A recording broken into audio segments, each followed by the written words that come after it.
You're about to witness a seismic event. You are now fucking with Skitbags Radio. Get your protection, bitches! Nah, we can't use that. Nah. Hello out there in the universe. Welcome to Skitbags Radio. What's up, everybody? Yeah. Cheer. Oh, chisel whizzle. Yo.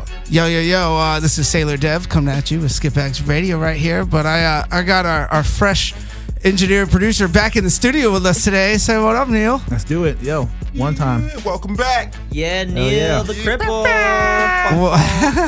We'll get to the cripple in a second. Who else we got with us? We got Mr. C over there. Yeah, Mr. CD Force in the house. What it do, guys? AKA Black Jesus. Black Jesus. Ooh. Our very gracious guest Shandar Hang is over there in the corner DJing, doing live DJ of our video and looking some stuff up for the internet for us. We love you. Thank you. Our Miss Info. And today on the show, we got a real treat for everyone out there.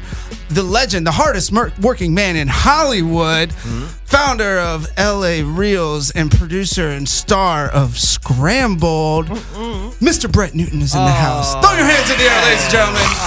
I'm sweating. I'm crying. I'm tearing up. Thank you guys. Oh, yeah. What's up, man? Hey, chilling, relaxing. I love being here right now because it's a bunch of guys that are my homies, and I get to chill and we get to have some fun. Yeah, That's the whole atmosphere.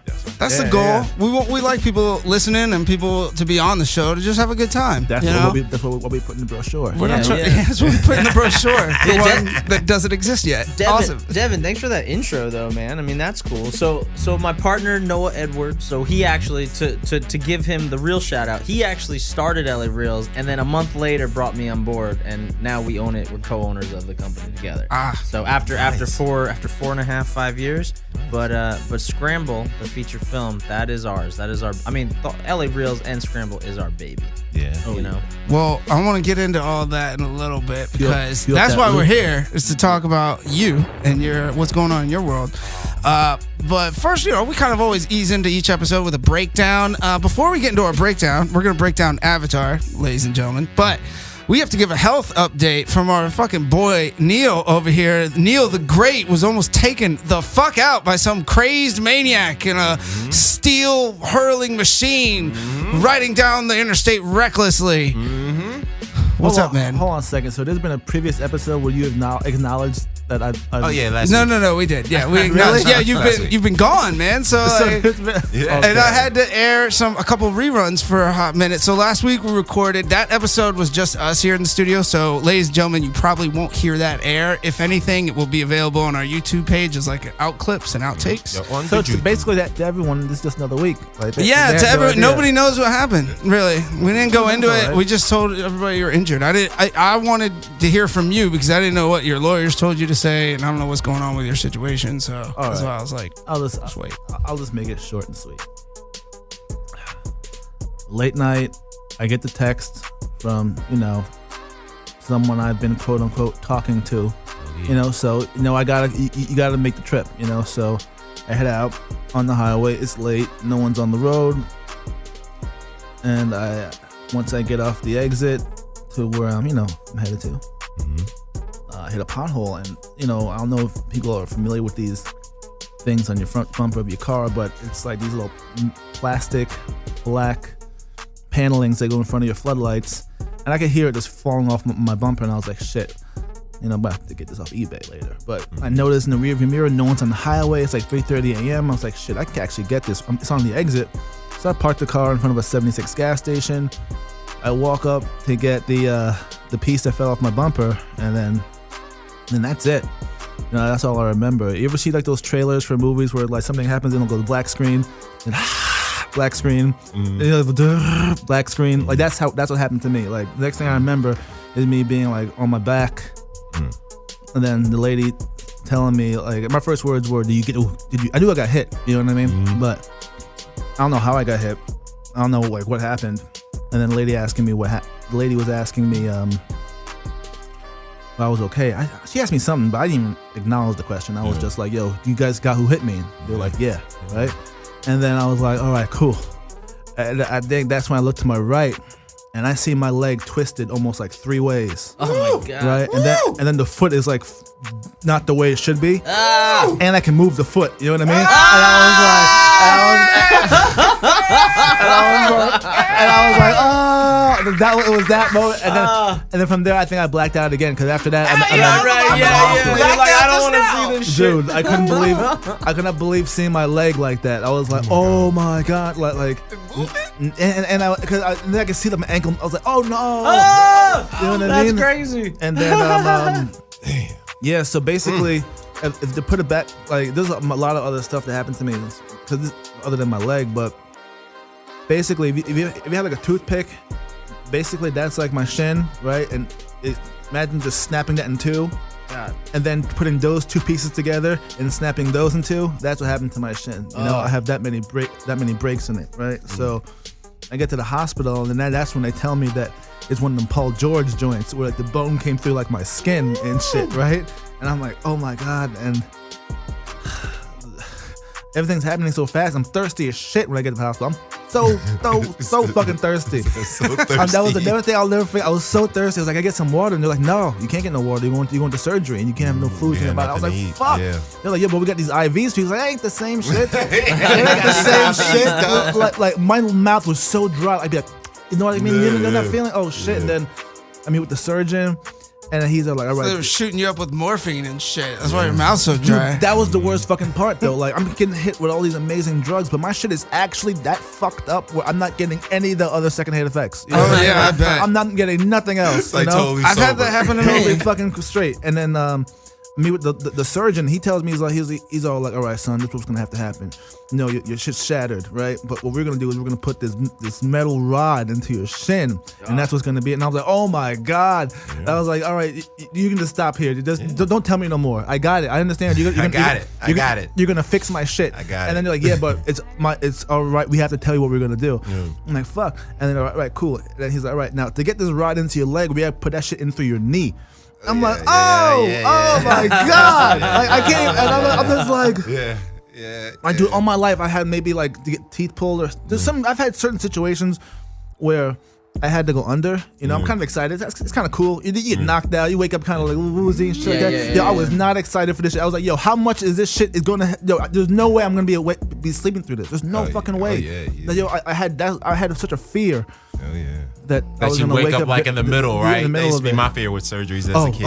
Never did though. No, that was fear number 2. Fear number 1, yeah, when I show up at the fucking hospital, these motherfuckers had a fucking catheter in me. I was like, fuck this shit. What the fuck is this tube coming out? You had a tube in your dick? I was like, what is this tube coming out? I was like, oh my god, no. So when I went back into this, that was like, I think I grabbed the surgeon by his collar. I was like, one fucking thing you gotta promise me. They cannot put a fucking catheter in my fucking shit. That cannot happen. Not happen.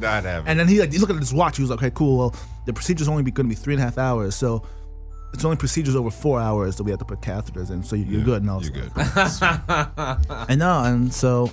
And you broke your hip also?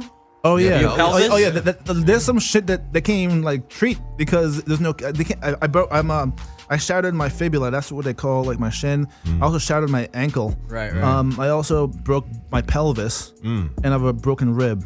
Oh yeah. Shit. Yeah, the rib too. And my rotator cuff on my shoulder is really fucked up. I thought at first it was just sore, but it's still an issue. I can't raise. Yeah, probably when you over his landed hands. on it You know and what all I mean? that. Yeah. So that's all on the right side of your body. Yeah, I have an MRI. Yeah, so no, but that's the thing. That's what had me on the wheelchair for a while, and still a little bit, is because the pelvis, the broken part of my pelvis is on the left side. So when I'm on the crutches, they was telling you they want you to put your weight on the side that it's not broken, right? But the side that isn't broken is the pelvis. I can't put no weight on that shit at all. So basically, your body got broke.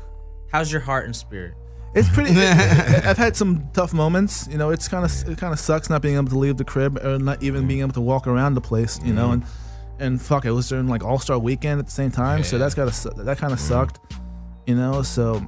How's it feel to be back? No, it feels really good to take these little baby steps back into what's going on. You know, so. Yeah, no, definitely, it's very, very positive. I just had like my.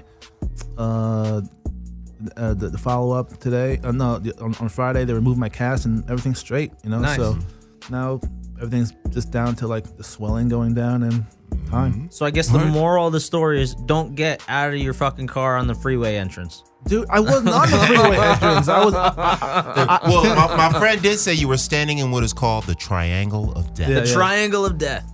He said he's mopped up a lot of bodies from that spot. No shit. So But you're we didn't know lucky. that shit. I'd have been standing Yeah, out yeah, there. yeah. What is that? Like, where's that shit at? Bro, we'd have both got flipped. Yeah. Well, Neil, I'm happy to I've learn been that out there lesson with from you. Yeah. Yeah, dude. Like, I'm so glad I can walk. I'm so glad I can move my feet and stuff. Bro. That's the most important thing. You didn't have everything that you got injured is healable and recoverable, and only a few weeks later, here you are sitting back on in the air with game. us. So have you guys very ever seen? grateful. Have you guys ever seen Child's Play? The original Child's Play. Yeah. You know how fucking Chucky's like with the voodoo doll, just fucking that dude up. Yeah. That's how my leg was. It's almost like someone took a voodoo doll. Was like, I was like, backwards. holy Yeah, and it's shit. just twisted, like, I couldn't believe. I couldn't. yeah, the X-rays are pretty gnarly. Actually, maybe I'll throw up on post. I'll throw up a picture of the X-rays on the video for you guys. But if you want to see them. the part that gets to me still, as I close this up, is So my leg is fucked up like this. I got the pelvis fucked up like this, and my rib is broken,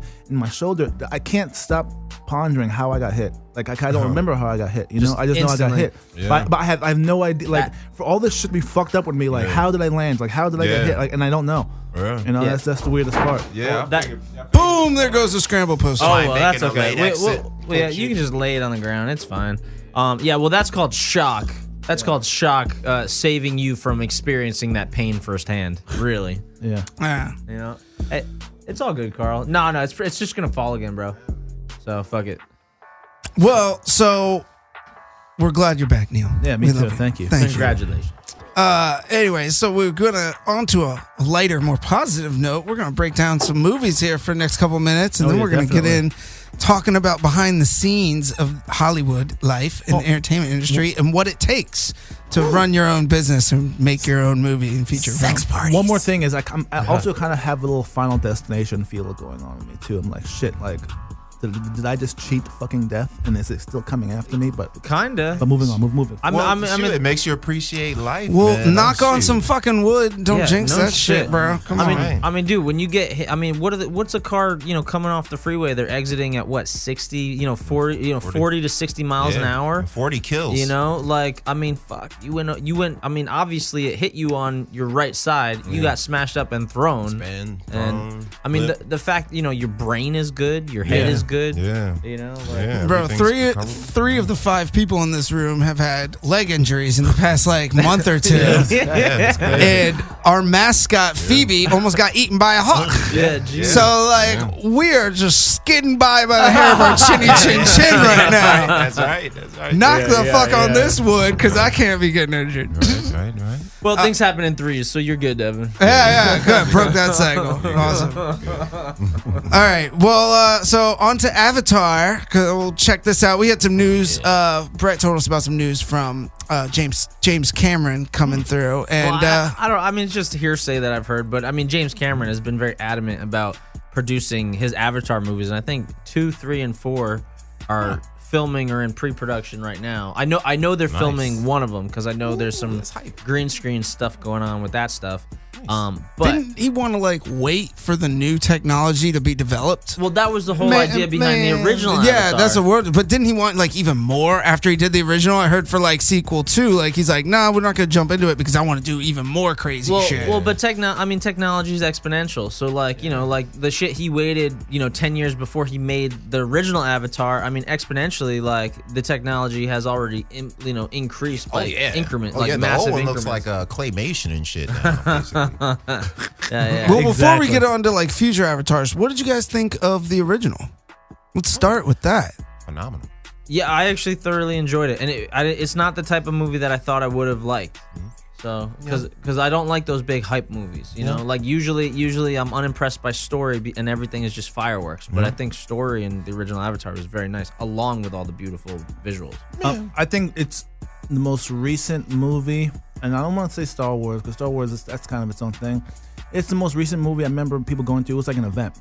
Everyone went to see. I was like, yo, you got to see Avatar. That's how it was. And another thing that I don't think no one noticed or remembers, when Avatar came out, there was no trailer for it. It was just like Avatar. You know, just- we it had just no happened. we had no Yeah. idea what the movie was Yeah, going to they be kept about. the real Yeah. secret. Like You're I had right. no You're idea right. what I was I going to had, see. no I idea. had no fucking idea No. what I All was we, going all to we go knew see it either. was Avatar. I thought it it was was- next level shit, and it was James Cameron. Yeah. Enjoy, I thought- eat your popcorn. I You know thought what it was the cartoon, you know, Avatar. Oh, yeah, yeah, The Last is this a Airbender? Yeah. is this a real life version of Yeah. the cartoon? Yeah. So I had no idea what I'm getting into. And then I'm Yeah. thinking, because I remember in the commercials, all they were showing was the CGI characters. Yeah. And then we get the humans involved. Yeah. And then we get like the whole like brain transfer. And so it was a futuristic movie with a futuristic plot. It was very well done. And so I that's what I got from it. It was really I really enjoyed the original. It Yeah, was something yeah, yeah. very different. You know, I think that's where I really started looking at Michelle Rodriguez. You know, like that was the movie that like I really started noticing her, and like she was in a noticing her as an actress in a lot of stuff.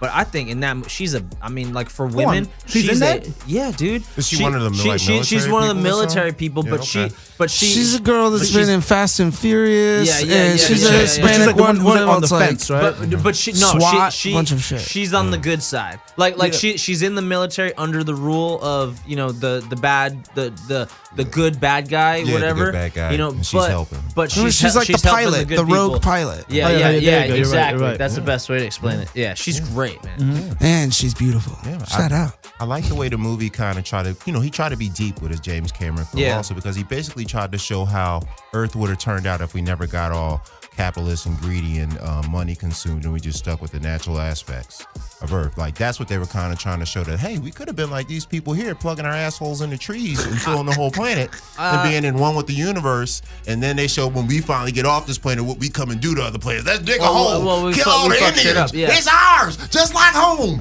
just like we did to Mars. Yeah. I mean, there's definitely know? there's definitely a political, feel in it. I mean, it definitely has attributes of like Fern Gully. Yeah. It's the real life Fern Gully, that's for sure. But yes, it definitely does say something Fern about Gully how we all us wanted to as, see. as capitalists and how we want to tear everything apart and just fucking take it no matter the expense. Yeah, for sure.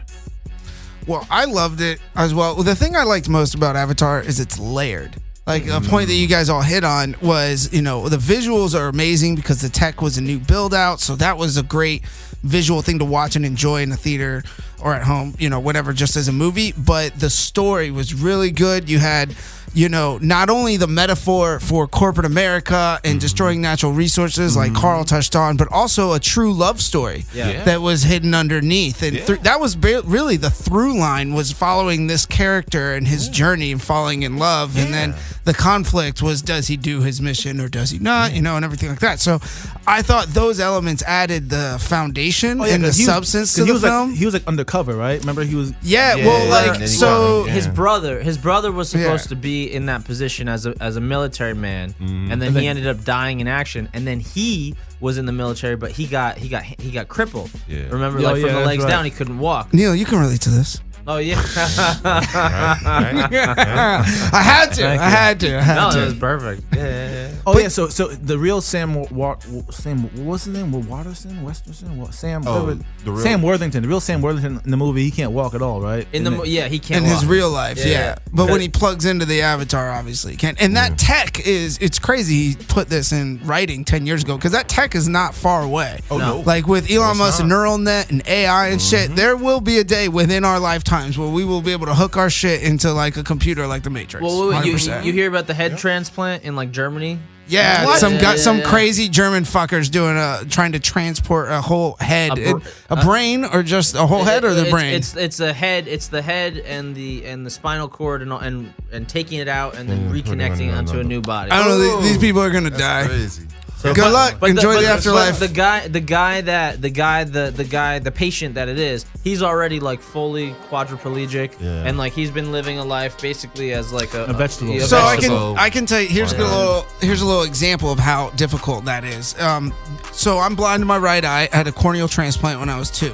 When they take your eye and they remove the colored part and then put somebody else's in, because I had chicken pox. But anyways, when the nerve endings grow back, there's thousands, if not hundreds of thousands of millions of nerve endings that they have to grow back and all hit the same nerve endings point to point. Yeah. Because you make a suture, you make a cut there. Right. So the reason I'm still blurry and have blind vision is because they miss when they grow back. A bunch of them miss and they go like that. Yeah. So imagine that's just in your eyeball. How many fucking nerve endings Along you the have in your spinal cord and the brace of your brain? I'm like, if they can't get my eye right now, they're not gonna be able to get somebody's fucking brain right. I don't know. Maybe this German's just crazy. I don't know. Good luck. They should just give him a robot body. Yeah, that might actually be easier. Krang? Is this Krang but from Ninja Turtles? Supposedly they did it with a mouse and it worked for like 3 days. It always works. And it a always dog. works with the And a mouse. dog.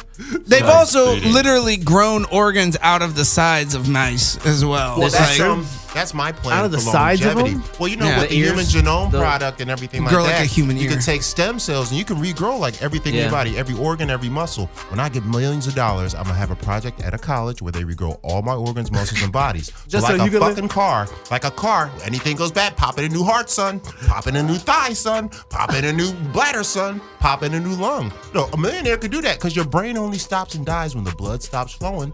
As long as everything else keeps working, the brain keeps working. Dude, Pop you in a could new live bladder, forever. fam. You could live forever. Who wants to live forever? Well, supposedly, Who wants to? if you break it down to the cellular level, there's a flaw in our cells that that deteriorates over time. Whereas cells are constantly growing and duplicating and duplicating and splitting and duplicating and growing. Whereas there's a flaw in the genetic makeup of cells that cause it to grow old and die. Whereas if our cells grow us to be older, to grow from a baby to, adults, why does it grow us old? Why can't it just keep us as being young? Yeah. So there's a genetic fault in cells, supposedly. well, I really enjoyed the tribal aspect of the movie. Yes. True. 'Cause one of the things that I really like the fact that they can like hook their little tentacle into Right. themselves and like get connected to like the plant world, because that's really kind of a metaphor for like mycelium and mushrooms. That's how mycelium interacts with plant life and like natural soil. If you change the music on the movie when they're hooking up together with their little with their tails that hook up together, I mean, I think it might be rated as a porno. Oh yeah, they're totally fucking, but they're doing like tantric soul sex instead of like just raw human sex. But that's cool too. I just wish they would have had some kind of, and I think this was a little too studio. Like, I don't think the studio would have embraced this. Cameron might have done it. I don't know, but he probably, if he did, and they were like, no, he probably was just like, man, well, all right, it's not that big deal. But having something as like a smoke, like where a ceremony or like a drink or a potion, like something is referenced to a lot of indigenous cultures, smoking weed or tobacco or drinking like ayahuasca or eating mushrooms, like all those hunter tribal cultures, especially like ones that like live in the Amazon, which I feel like is kind of what this group of natives are modeled after. Like they absolutely, like that's part of their religious ceremonies. So I feel like showing that in a movie of that scale would make that idea more of a common mainstream thing, not so much taboo and counterculture and whatever. But that was my only wish, and it wasn't enough for me to not like the movie. The fact that they didn't do that, that would have just been like a nice garnish to a great film. Devin wanted drugs in the movie. I thought it would just, it's not the drugs, it's, raising consciousness, tell people not to be so afraid of shit. Yeah. Everybody listening to this already knows that we've covered fucking mushrooms and weed and all kinds of stuff at length before. But their drug was like their planet. That's why they got to stick their tails in it. So it was like sex Yeah, drugs. It was like, they were all connected. they kind of got off on it. They Yeah. it feels so good. I'm Yeah, connected yeah, with the planet. Right. We got a bond. So there was something a little freaky, kind of deep yeah, about it. no, you know? Or the freaky horses where they connect their tails to the horses, Yeah, or yeah, the yeah. They're dragonflies. banging the horses and the animals. They're Like, banging the They're dragonflies banging all too. the animals. They're like Yeah, sticking yeah. every animal. Dude, they're like, what is that called? Animophilia or something? And he had to spit some game for us too. It wasn't like just to Right. hot down. It took Yeah, time. like Yeah, rub yeah, its he had to neck. finesse it. He Yeah, had to yeah, rub the yeah, booty a little yeah, bit just yeah. to get. Exactly. This is true. And the one dragon, he just had to take it down, Donald Trump style. He just had to grab the pussy. He had to dive on top of the one dragon and take that dragon. Remember? Oh, yeah. The big dragon that saved everything. Yeah, That dragon yeah. didn't come along nicely. Not at all. The Yeah. dragon was like, me too, motherfucker. He's all purring. That's awesome.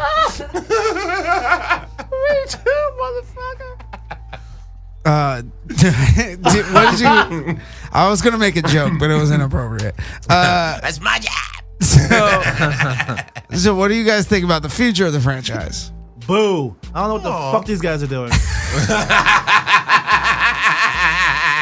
I think they fucking missed their boat, if you ask me. It's been a while. Hell yeah, it's been fucking 10 years. And when they were Has fucking it? yeah, it's been a yeah, while. Yeah, 10 years. it's gotta be at least. Yeah. Jesus. And when it was cracking, they're like, oh yeah, okay, get ready for in 4 or 5 years. We got the next one. Yo, that felt like a long time. We were like, oh fuck, fuck, 5 that years. long, Well, it's 10 years in. We should be 2 more in by now. Well, I'm pretty sure they're working on multiple what do you call sequels right now. Yeah, But the thing is, the fact that they've waited so long to do this, now they've got to hit us with another splash rather than riding off of what we felt from the first one. Like, even though we love the first one and whatnot, like we now are going to expect something to top that. Whereas I think if you release the sequel maybe 3 years, 4 years later, we're trying to look at the continuation of it. You know what I mean? But now it's been 10 years. Yo, these motherfuckers. Yo, I actually better have a headset in the theater and be one of these motherfuckers in the movie. You know what I mean? Like that's what I think. If that's what they've been waiting on, okay. Like a 4D joint. Yeah, like a 4D joint. Okay, and I might get hurt in this shit. You know what I mean? Like like that's and that's what they're bringing. Okay, Dude, I saw the most terrifying thing online the other day. It was a new augmented reality setup for a TV, and I think it's like a box that goes on the TV, or maybe it's some glasses that you wear or something like that. I can't remember exactly the hardware, but basically you're watching TV, and like if it's a horror movie, like they had an example of The Ring, so the girl from The Ring actually came out of the fucking TV and walked on the floor towards you, and I was like, no thanks. No, thank you. That shit is scary as fuck. This is the future. The future is like, honestly, like we're gonna be in 20, maybe 40 years from now at the most, we're gonna have holodecks like Star Trek. We're not gonna watch movies anymore. We're gonna go into an virtual reality and live out a story, and we'll be in the movie. So the writers and stuff will be like the writers of like Westworld, not the film, but like the people in the park who write the stories of the fucking robots and shit. Right. Like that'll be. Have you ever fell asleep in front of the TV and you wake up in a movie that you weren't really expecting to watch? You're like, oh shit! Yo, imagine falling asleep and waking up and the fucking chick is coming out of crawling Let's not fall asleep, Holmes. So we actually dabbled in Noah and I dabbled in AR and VR for a good like year and a half. And Really? we created a lot of VR content, like video, like 360 virtual reality video content. Yeah, and then we went to a lot of AR and VR conventions around like Las Vegas and Los Angeles. Like okay, so for example, so do you know Microsoft HoloLens? No. So Microsoft HoloLens is probably the leading the leading company in AR, augmented reality right now. But and it's talking about what you guys are talking about right now. But in the next 10 years, like you see my glasses that I have on, so this will be all you need for augmented reality. So technically what augmented reality is, remember Pokemon Go? Yeah, of course. The Pokemon's in your reality. That's AR. Right. But the idea is putting it on your face. So, but there's like phones coming out now where like, like you'll have your heads up display on the front of your car, or like there's just heads up displays that are coming out, and that's AR. Like where it's like, the arrows are say turn left, turn right, that's AR. Now VR is when the environment is totally made, but AR in the next, and the fact that you saw it on TV and it's becoming more mainstream, that was the problem in the last like 2 to 3 years when AR VR started really pushing again. Because VR was a big thing back in like the 90s, like the video games, like you put on that VR headset. But like literally like 3 years ago, there was a huge push in the industry with like Microsoft HoloLens. There's the PlayStation View. There's the what's the Facebook Oculus. Oculus, thank you. And then that sounds evil as shit. And then there's also yeah, right. And then there's also Oculus sounds evil as the shit. other gaming system that's VR. I forgot. I knew all this shit 3 years ago. Oh, it's made by HP. I know. I've seen it before. Right. But the thing is, like, there was no adaptation of it, and then all those shitty things that you put your phone in. That's all crap. That's all crap VR. But we're not very far away at all from all that augmented reality, and the fact that you saw that on television with the girl crawling out, like our brains are gonna get way more fucked up because we're gonna like our brains with these visuals that aren't real. You know, we're gonna start like seeing shit, and people are gonna be on acid and going on crazy trips without being on acid. So I have a layman's question for the regular people. Does AR stand for like augmented reality or something? Augmented reality. Okay. Yep. Okay. Yeah, and then okay, VR is virtual reality. Okay. Yeah. All right. So augmented so reality. like Black Mirror with the contacts and whatnot kind Exactly. of thing. Yes. Black Mirror. Yeah. Yeah. So I'm not eventually ready. the AR will be in contacts. You know, like the technology will be so small, you can put contacts on, and then your whole life will change. Yeah, but how dope would that be to like walk in to Avatar 3 and then instead of 3D glasses, they give you AR glasses in the theater. Yeah.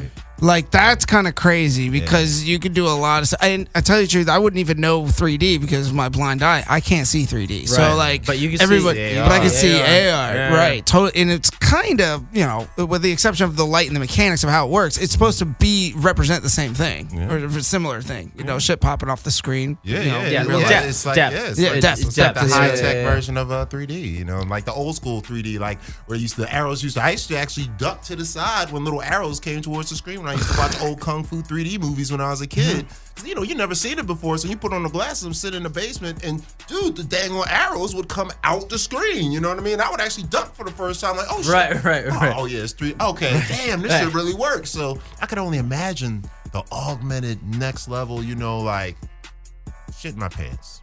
Well, Brett, you talked a little bit about you and Noah working on the VR and AR, but I wanted to get into why we brought you here, man. I want to hear about you and Noah starting in the creation and development of LA Reels. And tell everybody out there what you guys do, first of all, and kind of explain it in your own words, and then we'll go to how it started. Yeah. So LA Reels is definitely a so we're an independent production company. We started about we started in what year are we in? We started about almost 5 years ago. Basically it was Valentine's Day. None of us had girlfriends, and we got together and started filming shit. Noah actually started LA Reels. Our bread and butter has been creating original content for actors. Reels, LA Reels, so original scenes. And Noah, the first client that Noah had, Noah called me up because we were roommates in college. Noah called me up, and this is like 8 years after college. Noah called me up. He's like, "Hey, I need an actor for this scene. You want to do it?" And because he knew I was an actor, so I was like, "Sure." So I came up to set, and we filmed and improv'd and played around. And then, I was actually writing a book at the time where I was interviewing casting directors, and I was, and my audience was actors. Like that's the people I wanted to read the book. And Noah, he had this great idea for this business to create original content for actors, but he had no idea how to get in front of actors, how to market to actors, and how to do all that stuff. And I was like, "Look, man, like I'm doing the same thing that you're doing. I mean, like we're looking in the same marketplace, So we basically, so why don't we team up and I'll write my book, you do your business, blah blah blah." And what ended up happening was over the next 3 months, every single day, we met up and we came up with a game plan. We started strategizing, we started databasing, and just getting the people together, our clientele together. And literally 4.5 years later, now we have over 3,000 produced original scenes. We have a fully produced feature film, which is distributed in the U.S. and Canada on 18 platforms. We have a podcast. We have multiple virtual reality content courses that we've produced. We have a virtual reality bikini yoga course that we produced. Oh, yeah. So you guys might be interested in that. Hell yeah. But you'll actually learn cheer. you'll actually learn yoga. I mean, with beautiful women around you. So it's pretty great. And you could be on the beach in Malibu or Venice. And I mean, the experience that we've learned, from shooting. I was never a shooter before. I always did. I did production.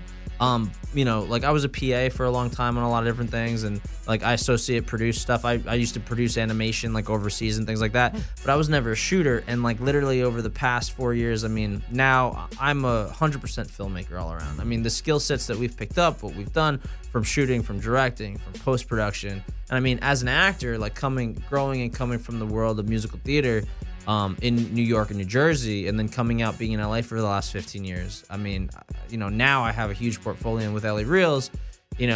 One thing Noah and I always said when we started was we wanted to create a feature film. and then that's where our feature film Scramble comes into play, which I guess is the main reason why we're here, or why I'm here, I should say. Yeah. Before we get into Scramble, because I want to ask you about the whole making of that and how the process was behind the things. Yeah. I think it's important to mention a little bit about LA Reels. Like, you asked me to come film a scene one time. Yes. And which was great. Thank you. That was an awesome experience. I'm in the scene. I haven't, Neil's in the scene. I haven't acted in forever, so it was kind of refreshing to put that cap back on and, think about, the whole production side of things from a different lens for a change. It was very refreshing. Thank you. It's nice. It's nice to be an act. Like, I will tell you this, as a multi-hyphenate actor, producer, cinematographer, director, editor, etc. It's nice as an actor to go on someone else's set and do one job. Yes, absolutely. Very much. Well, one thing about your set that I wanted to tell everyone about is your efficiency. Like, you guys, and it was just you and Tada that day. Yeah. Shout out to Tada. Yeah, Tada Hisayoshida. You guys it was you on camera and him on sound, and you were quick, efficient. You knew what you were doing. It was like bam, bam, bam, get this reset. Your ability to talk, being an actor, I think this is what helps you too, but your ability to direct two actors and give them the right insight to get what you're looking for is really good too. So Thanks. I was just impressed about the speed and the efficiency of your execution, because you did a bunch of scenes in one day, incorporating a bunch of locations and multiple people, and you got all that. The point is, usually, if you're listening out there how to get started in film, I wish there was like a how-to book, or maybe maybe one day in the future get like a how-to video that somebody can pay you for, or like how you do LA what you Reels. do, Right. because it's like for somebody in like Omaha, Nebraska, like the knowledge that you have about how to run a set, and especially in that, like, you could execute content quickly and very inexpensive in a very high quality. Thank you. And those are all things that are valuable in today's day and age, especially for up and coming filmmakers and content creators. Right, No matter right. if you're doing like festival films or like full features to like, even if you're just doing fucking YouTube videos on your channel, you want to make it look good to start getting monetization, or whatever your goal is. I think that yours is a good model for that. That's why I wanted to say. Definitely. That's why I was like, maybe you should offer a little like how-to masterclass from Brett Newton over here. I mean, we've definitely built our portfolio over the years. I mean, we literally now have thousands of scripts that we've written and produced. But then our systems have just basically over the years we've just chewed out the fat and fine-tuned, chewed out the fat, fine-tuned, and fine-tuned. So like, I mean, like, you see us when we shot on set, we don't even use a clipboard. We use all verbal calls. And then with technology today, But you're shooting it and editing it, so you kind of already know in your mind what you shot. Oh yeah, I mean, shooting and editing, and yes, it definitely helps that when I'm shooting everything, if I see the material, because I know what I shot, I know what takes are the best. But then also, like, with every one of our clients, with every one of the actors that we bring on too, we let them take part in some of the post production, and we let them choose what performances they want to use, and then once that happens, then the rest is us, and we do the final edit, the master, the color correction, the music, the sound cleaning, etc., and then deliverables. But I mean, we've learned over time, like, how to make everybody happy and how to systemize. And I can't make everybody happy. Well, we make everybody happy, but but we've learned over time how to just chew out the fat and simplify everything and stop wasting time to get what we need. We always make sure we get what we need first, then we can play. But then again, like, it's a collaborative art form, filmmaking, and when everyone's on their game, like, I always tell my actors, like, let us worry about the technical stuff. Let us worry about the visual, the lighting, and all that stuff. Come prepared. All my actors are responsible for their own hair and makeup and their wardrobe. But we go over all that stuff before we get to the shoot day. And then most especially, the number one thing I care about that I want from all my actors, and this should hold true to every actor, is know your dialogue. Be 100% prepared. Know that shit like your ABCs like the back of your hand. I will tell you, when I get actors that, I mean, this is an investment. It costs some money to produce these scenes. But when I get people that come on set that do not know their material, it just makes it's a little disheartening to me, to be honest. And it's just, it's just like, why would you invest in this? And obviously, like, if you want this as to be a professional, like one, this is an investment and you're spending your own money. But two, if you really want this and you want to get paid for this, there's people that are going out of their way to know whole scripts, to read the whole script, to know everything. But like, if you can't memorize a page or 2 pages or 3 pages, you know, then you should not be in this business, because this is a tough business. But when they don't know their material, it just makes everyone's job harder. It makes filming it harder. It makes post-production harder, you know. But then when you get everyone who knows their material and everyone's on their A game, again, collaborative art form, I mean, everything. I mean, then you just have choices for days. You can play when you're filming. You can do different things. You can experiment, and everything is just phenomenal. And you can play, and then the production value in the end just goes, and you know, it goes up. So absolutely, you hit on a couple points that I love there, and I think a lot of it is because you know, you're a musical theater background, and a lot of theater background and musical theater background have that same philosophy of being off book.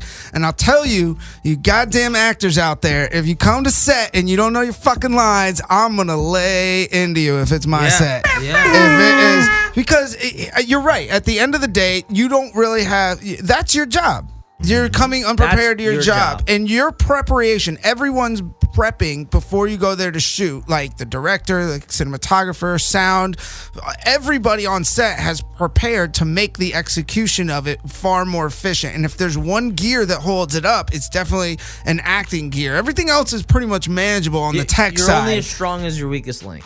Correct. Very correct. So if you spend time doing multiple takes, I mean, it's something with training, and it's something I've seen a lot with strictly film actors compared to theater or live performance actors who have to have all their stuff memorized before they go on to a show. Right. And it's like a muscle that needs to be trained. Yeah. There was the gentleman who I did that scene with. Did he write that scene? Or did you write that scene? Those were scenes that we wrote. Okay. Well, he wasn't quite as prepared as I thought he could have been. It wasn't terrible, but you know, I was like, this is featuring you. This isn't even featuring me. I'm just playing your counterpart in the scene, and I'm off book. And you know, I read those scripts you sent me. I read them the week before, right when you sent them to me. I read through them. I read them again the night before we shot, and then the morning that we shot. And based on that, I had them memorized. But that's only because of my theater background. I wouldn't have been able to do that if I had not had that training and that exercise. Well, I don't. Yeah. No, I mean, for any actor, you know, your job is to know your material. Your job is not to cut yourself. That's the director's job. Your job is not to start when you're not to start. That's what the director says action for. You know, like what I always tell my actors too is like, if they fuck up a line, if we're filming, they fuck up. That's usually the most real moment.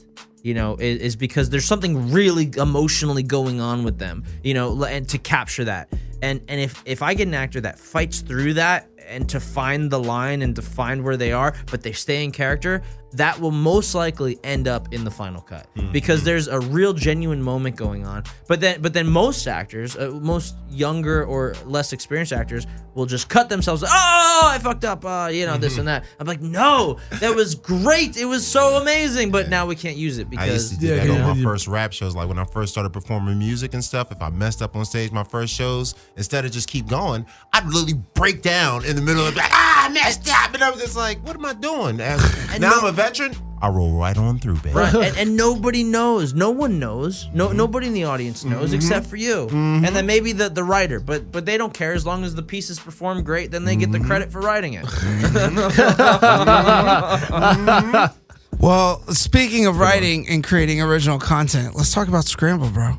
Cool, man. Why don't you tell, before we get into the awesomeness of how much I love this film, by the way, how fun it is, why don't you tell everyone what Scramble's about, and then we'll get into like the process of like how it came to, you know, be put on screen. Sure. Walk us through that. So first and foremost, for everyone out there, you want to see a trailer, go to scramblemovie.com. Scramblemovie.com. We are on 18 platforms across the U.S. and Canada.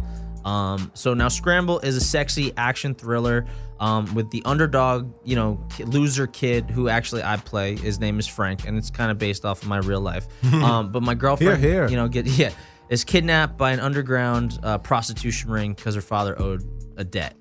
Meanwhile, we have a renegade prostitute and her hitman bodyguard killing other prostitutes and old clientele that she used to work with. and then two gangs that basically collide through this melee battle going on. This Asian gang and then the pimp gang, and basically it comes all into this muck. It's in the vein of like a Pulp Fiction or a come on, you guys saw It's it. like Pulp Fiction, Kill Bill. Yeah, Kill A little Bill, grindhouse in there. Little Snatch. Yeah. What's that Guy Ritchie type Snatch, of vein? Obviously. Oh, Lock, Stock, and Two Smoking Barrels. Yeah. Oh, So yeah. it's an ensemble piece. I think we have 42 principal actors in it. 42 principal characters. And it's just a fun, sexy little action movie. There's definitely some moments in there that you go, oh shit.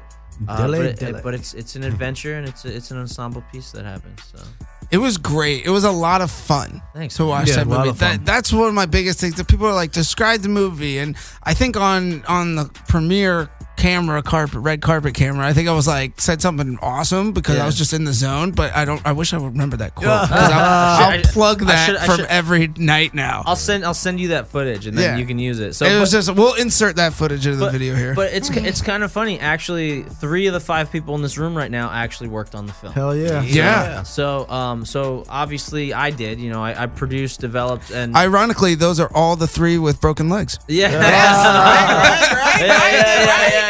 Yeah. So Neil Chisholm, he's worked with us in LA Reels. Almost since not since the beginning, since we met you. Yeah. When Mickey Gooch came to get his demo reel done, Shout and out, you were there Mickey. too.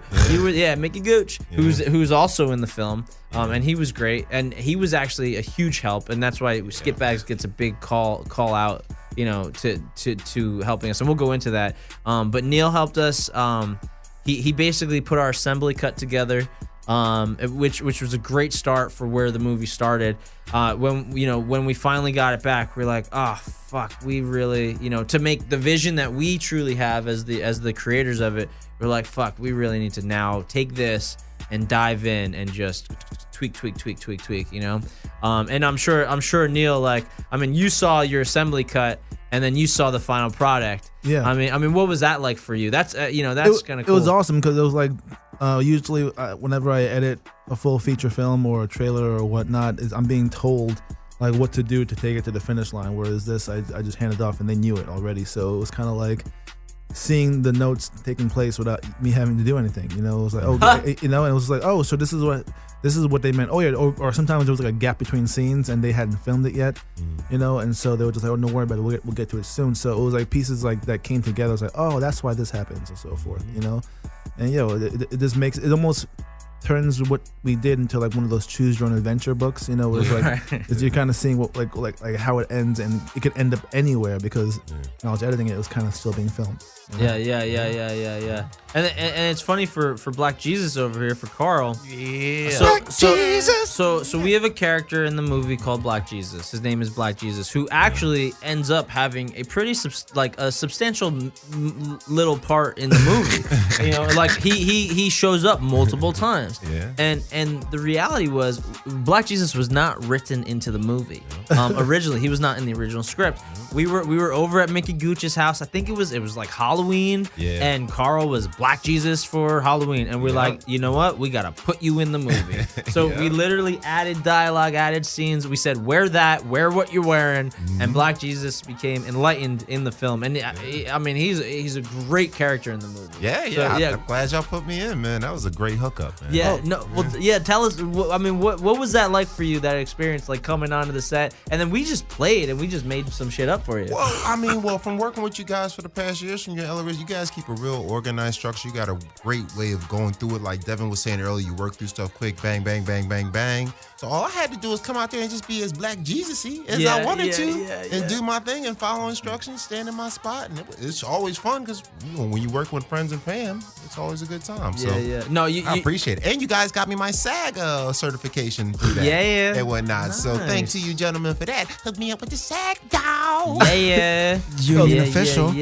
One of the best parts also I forgot to mention about doing the assembly cut is to right now to the final version. There's certain cuts that were made by me. I was like, I'm so happy they kept it in. I'm so happy they kept it in. Oh, I'm so happy. Like, remember the cut where Turbo was like leaving, and then you can still see the cup in the foreground that he threw Yes. away. You know what I mean? Yeah. That's still in there. The horchata. About the part when Gooch is in, like Gooch brings you and I forget the other actor's name to meet the kid.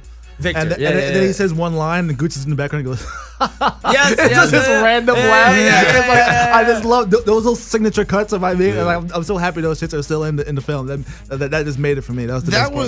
That cut right there. I remember that part. That was so unique that I made me in the theater. I went, huh,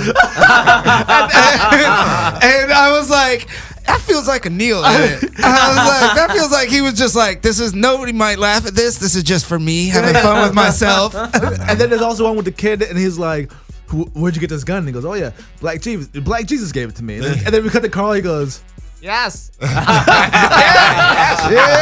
Carl totally did that. like a fucking Rick James, like Dave Chappelle, Rick James as Black Jesus. It was awesome. Yes. No, Carl. I think you will live on as Black Jesus forever in every movie from now on. I love it. I love it. I'm with it. All right, so I want to walk everybody through. We like to give people listening a behind the scenes, peel back behind the curtain of what it's like to do this in Hollywood from a professional standpoint. So tell us this: you got the script. Did you and Noah write it together? All right. So let's go back. So literally, Scramble came off of an idea of a scene that we did for a client, where I actually played a character named Frank, and we were running through a parking garage, and he was my buddy. He was a cop, and I just stole some shit, you know. And basically, the idea was he was this underdog kid. Now I always wanted to do a feature film. Noah wanted to do a story about the underdog. So we're like, all right, let's do this. Originally, Scramble was going to be a web series. But we didn't do it like that. So basically what happened was Noah and I started writing. We wrote about the first 40 pages. And then we're like, all right, we need a writer. So we brought our screenplay writer, Amanda Glassman, on, who also writes all of our scenes for LA Reels. And basically, we Noah and I developed the world, the characters, and we made an entire outline and timeline. And she just took it and ran, and all the little nuances and all that little, you know, all that stuff she brought to life. And she's a professional writer. She like went to Harvard or Yale or one of them. She'll yell at me for not knowing exactly which one. One of those. Yeah. And I mean, so then the script just flew. So now independent filmmaking, guerrilla style filmmaking, right? So we raised the money ourselves. We did an Indiegogo campaign, and we only raised $20,000 initially. And I mean, raising money fucking sucks. Oh, yeah. Raising money is the worst job in the world to have. Like it is a job. From someone who's a producer. Yeah. So I mean, but like raising money on the Indiegogo, you know, kind of realm, it's exhausting. It just sucks all your energy out. But I will say this: now that we went through it, I know how to do it much better than if I do it again. And that goes with the whole process of making another feature film from beginning to end. So anyway, we raised the initial $20,000. The original shoot, so the whole shoot was a 21-day shoot over 6 months. So we had to spread it out. So basically, like the entire shoot. So we shot 21 days over a 6-month period, and this was because we didn't have all the money. So the initial $20,000 we used for some locations and things like that. Skitbags, they brought on massive locations and resources for us, like Mickey Gooch. His house is a prominent one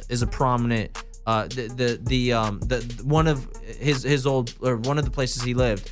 Is a prominent residence or location that we film in for the film. Yeah, definitely for different setups as well. Yeah. And there was a lot of stuff we had. You know, the final showdown. It was the kids, one of the main characters' home.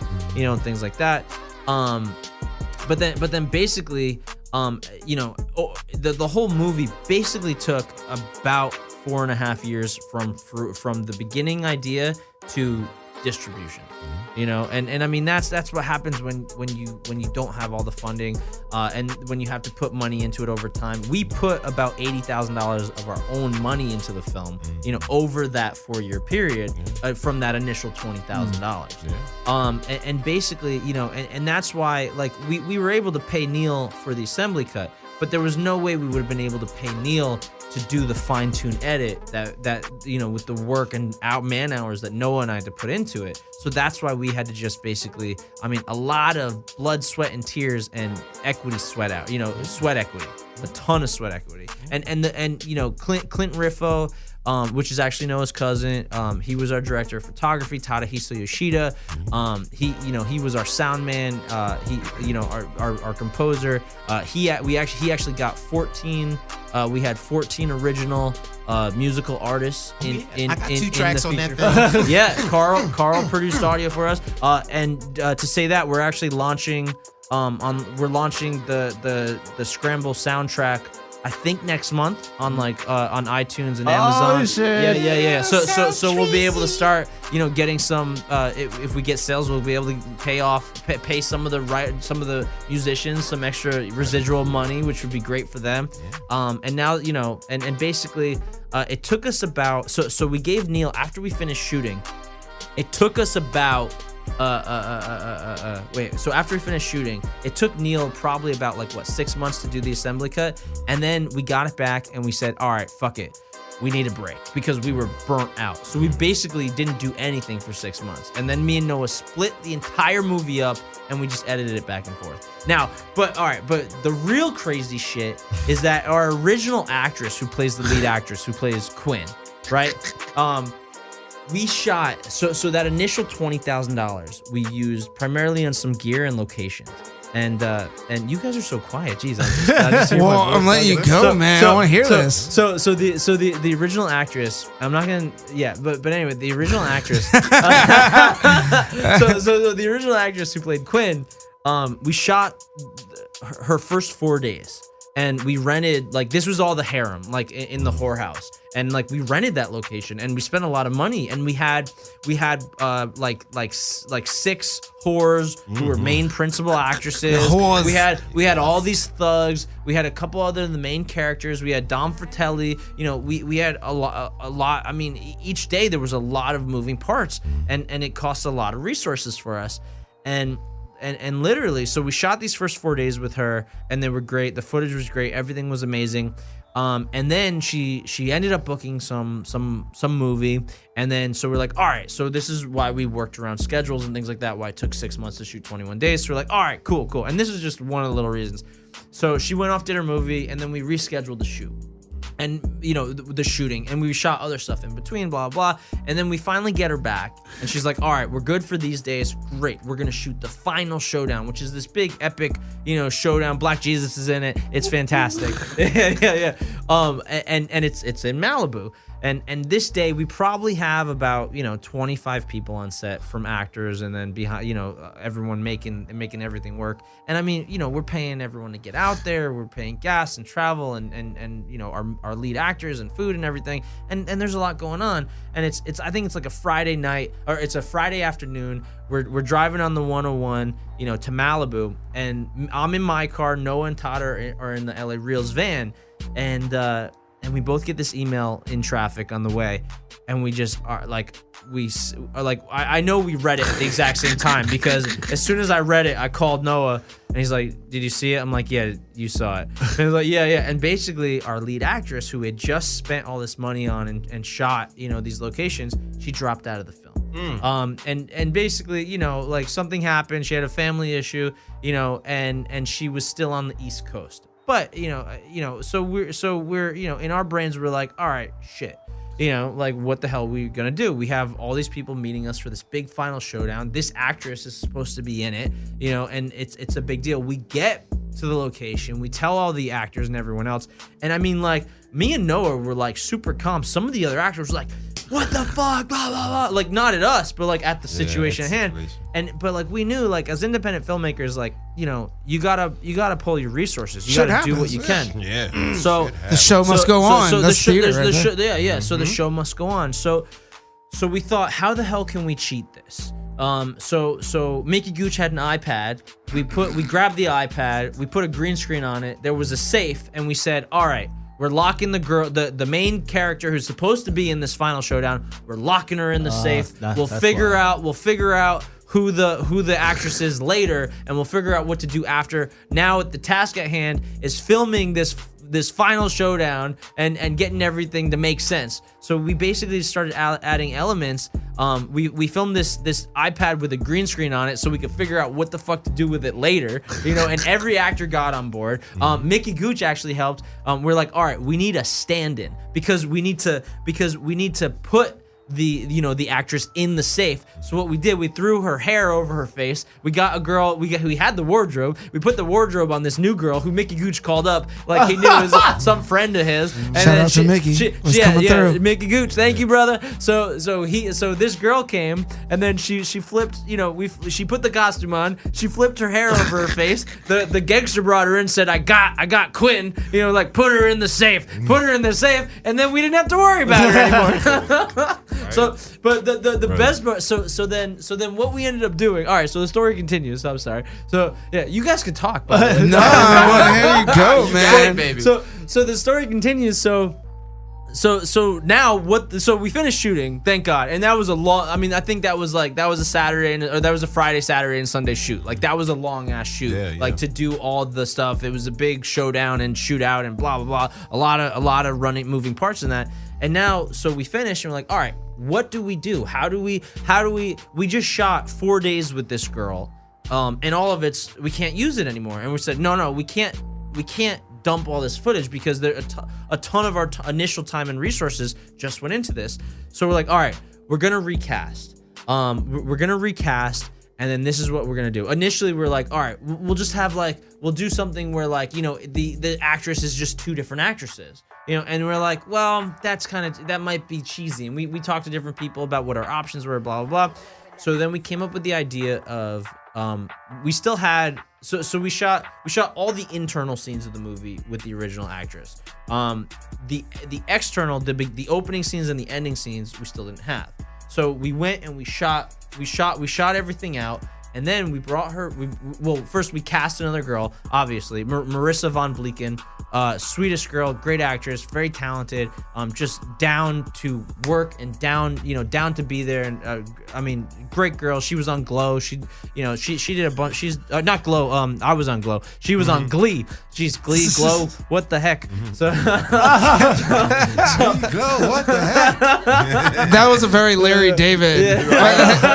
Glee or like Seinfeld. Glee, Glow, what the hell?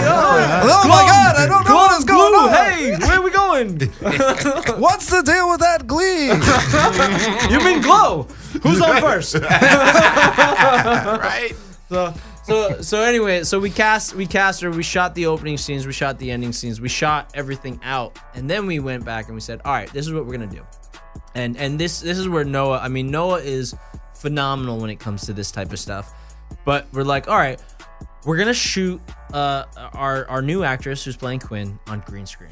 We're basically like ADR, like an ADR session when like you move your voice to, you say your dialogue to the voice of what's happening. For those wondering, ADR is when you go into the studio after the film has been shot and you re-record the dialogue over the actual shooting footage. Right. The more you know. Automatic dialogue replacement. So yeah. I don't think it's automatic. It's some A stands for something else. Anyway, but yes, so we basically ADR visually this girl's. So we thought we're gonna shoot her on green screen and we're gonna replace the other actress's head.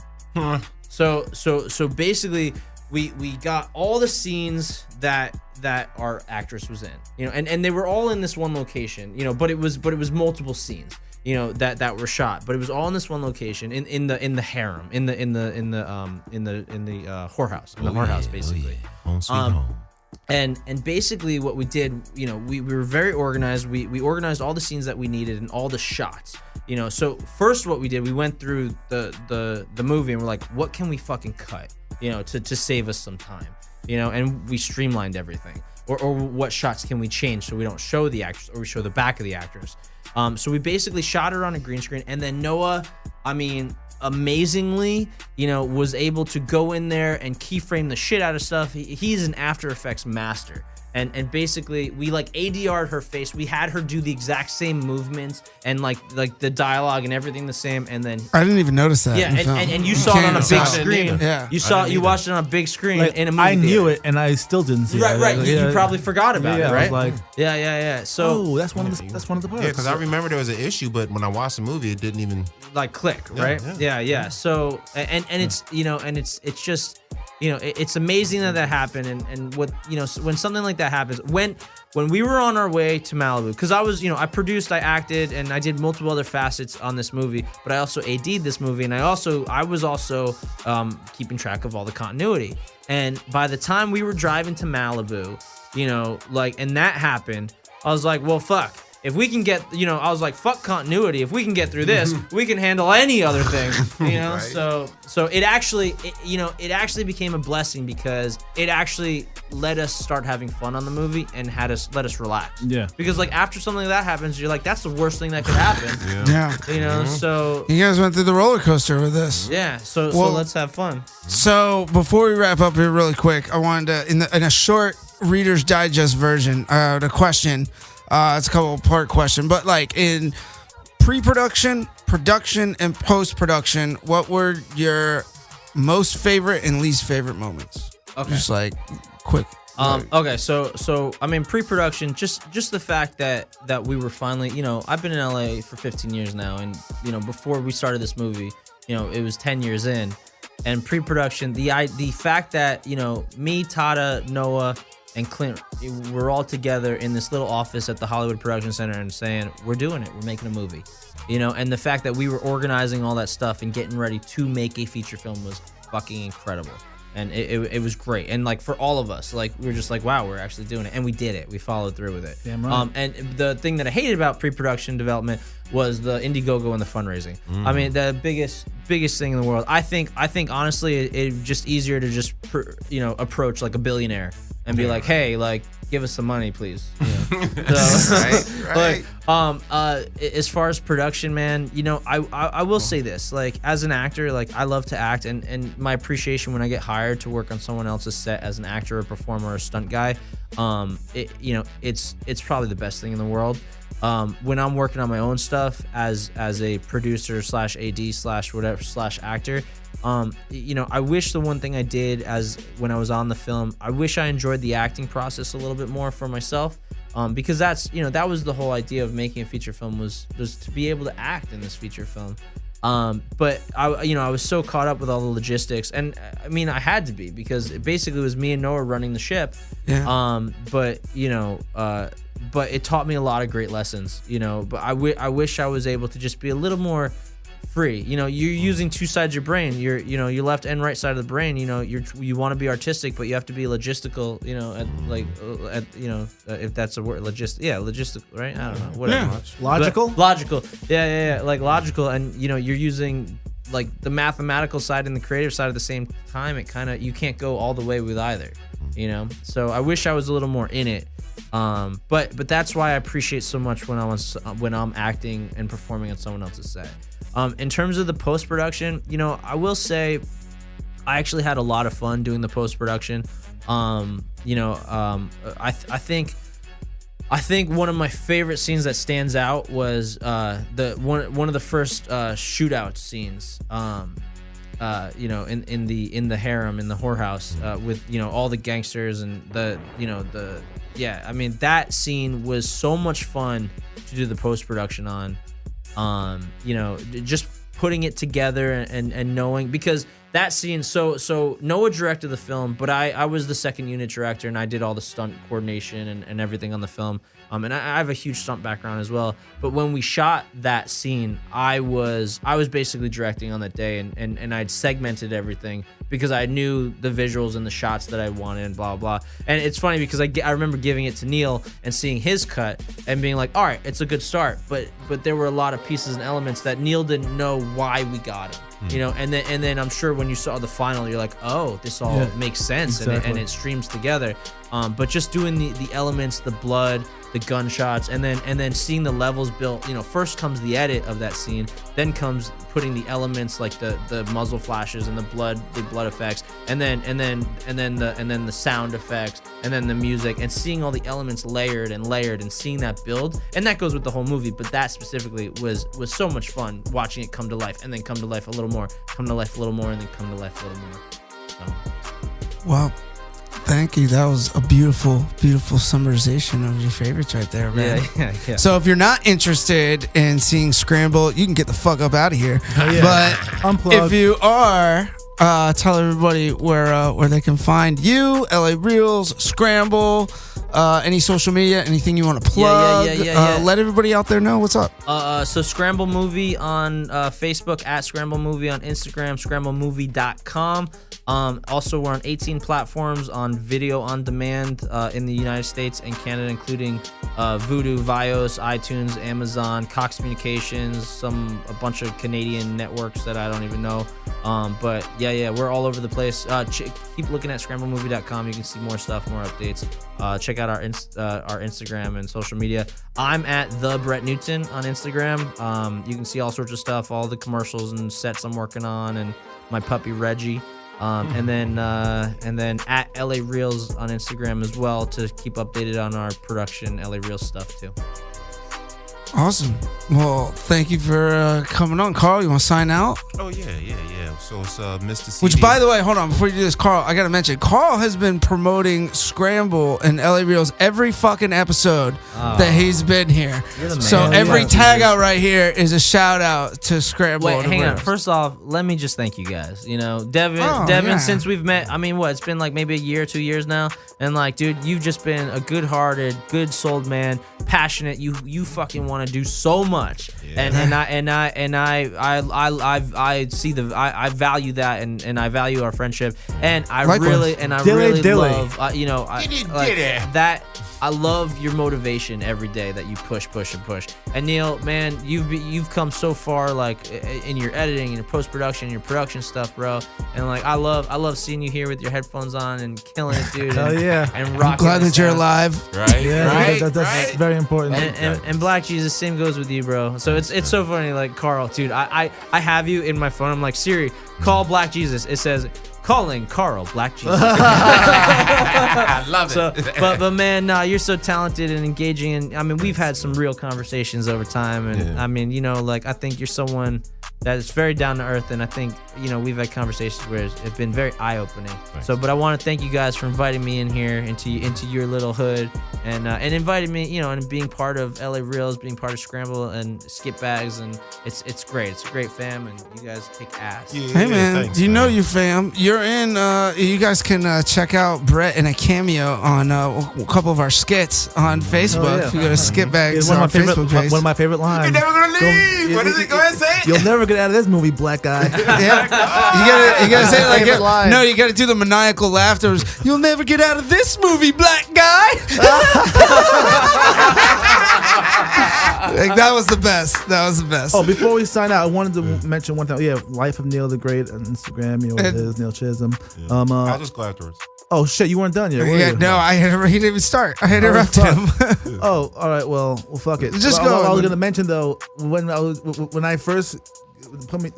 Brett first put me on to edit Scramble the assembly cut, he asked me if I could somehow put together a trailer within like 1 day of the film, and I was like, what? And nothing had been slated, nothing had been merged. It was just a drive of footage. I had not even read the script. I literally made up a 2-minute trailer just off of like the loudest lines people were saying, like "Get back!" Like, "Where's the money? Where's the girl?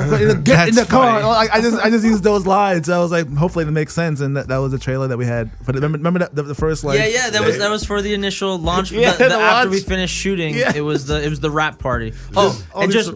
Real quick shout out to our amazing associate producer Irina Voronina, who also plays V and is a sexy Playboy playmate and has a Really nice, gritty scene in there for all you guys who like to see. Go find her women. her on Instagram, right? Yeah, Irina Vornina, and then Damien Puckler, who was a series regular on Grimm, who was a part of our movie, and all the other actors. But those two hold a special place in my heart. So thank you guys. Yeah, and they did a great job. They did a great job on the film. Nice. Oh yeah. So it's Mr. C the Enforcer, Poppy Carlo on Instagram, Mr. C Force on the Twitter and whatnot. And of course, like always, check out Scramble, which is on iTunes. Check out The Clapper, which is out right now. Big ass rabbit in the thing. And also keep an eye on the Laugh Out Loud channel, Kevin Hart's channel, for next month in March. I'm going to be on a show for that one, a prank show with Days Da Vinci. And always check out the Ding Dong Show, which is every Monday at 10:30 at the Comedy Store and on YouTube. The Ding Dong Show fucks with a Skitbags. Starring Don Barris and Mr. C right up here. And rumor has it that Ding Dong Show might be coming on board here in a couple weeks. Yeah, they so coming through. I'm excited. But yeah, you can you check out their podcast too on YouTube and iTunes and stuff. You can listen to it live. They do a live broadcast. So thank you guys out there for listening. This is Sailor Dev. If you can Instagram me, it's Sailor@Sailor_Dev. But more importantly, if you want to tweet at the show, it's Skitbags Radio on Twitter. And if you want to email us, send us some love, send us some hate, send us some nudes. It is skitbagsradio@gmail.com. And for all of those that are curious out there, we will have this video as well as clips from previous episodes and full episodes up on our YouTube channel. So go over there, check that out if you want to see any of our back inventoried stuff. Remember, I get the female nudes. I heard nudes also. Is that what you said? Yeah. Yeah. Oh shit! I said forgot one nudes. more website. Oh, Also shit. check out GTsComedyJam.com. I host comedy shows twice a month. Yeah. Word. So anyways, if you want to check out all of our previous episodes, skip on down to our YouTube channel. You want to reach out to the show, tweet at us, email us, and if you want anything else, just fucking find us. All right, this is us, Skitbags Radio. We're out. Skitbags Radio.